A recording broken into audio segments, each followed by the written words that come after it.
एक आदमी ने एक बहुत ही खूबसूरत लड़की से शादी की। शादी के बाद दोनों की ज़िंदगी बहुत प्यार से गुजर रही थी।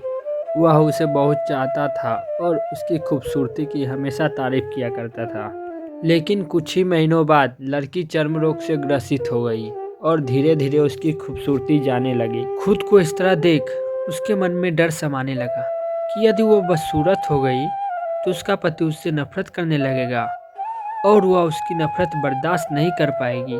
इस बीच एक दिन पति को किसी काम से शहर से बाहर जाना पड़ा। काम खत्म कर जब वह घर वापस लौट रहा था, उसका एक्सीडेंट हो गया। एक्सीडेंट में उसने अपनी दोनों आंखें खो दी, लेकिन इसके बावजूद भी उन दोनों की जिंदगी सामान्य तरीके से आगे बढ़ती रही। समय गुजरता रहा और अपने चर्म रोग के कारण लड़की ने अपनी खूबसूरती पूरी तरह गंवा दी। वह बदसूरत हो गई, लेकिन अंधे पति को इस बारे में कुछ भी पता नहीं था, इसलिए इसका उनके खुशहाल विवाहित जीवन पर कोई प्रभाव नहीं पड़ा। वह उसे उसी तरह प्यार करता रहा।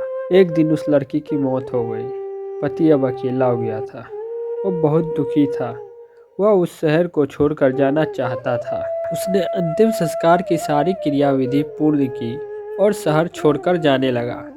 तभी एक आदमी ने पीछे से उसे पुकारा और पास आकर कहा, अब तुम बिना सहारे के अकेले कैसे चल पाओगे? इतने साल तो तुम्हारी पत्नी तुम्हारी मदद किया करती थी। पति ने जवाब दिया, दोस्त मैं अंधा नहीं हूँ, मैं बस अंधा होने का नाटक कर रहा था, क्योंकि यदि मेरी पत्नी को पता चल जाता कि मैं उसकी बदसूरती देख सकता हूँ तो यह उसे उसके रोग से ज़्यादा दर्द देता। इसलिए मैंने इतने साल अंधे होने का दिखावा किया। वह बहुत अच्छी पत्नी थी, मैं बस उसे खुश रखना चाहता था।